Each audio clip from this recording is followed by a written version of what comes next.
కుండ అనేటువంటి lesson Telangana government second standard చూస్తూ ఉన్నాము.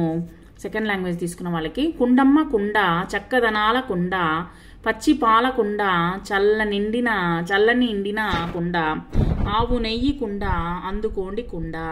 ఇక్కడ వచ్చేసి కుండలు మనము చూసుంటాము. మనం వచ్చేసి ఎండాకాలం వస్తే మనం దాన్ని వాడతాము. గ్రామాల్లో వచ్చేసి వాటిలో పెరుగు తర్వాత వచ్చేసి తోడు పెడతారు, మజ్జిగ తోడు పెడతారు. తర్వాత వచ్చేసి అక్కడ వెన్నలు కూడా ఆ యొక్క కుండలో పెడతారనమాట.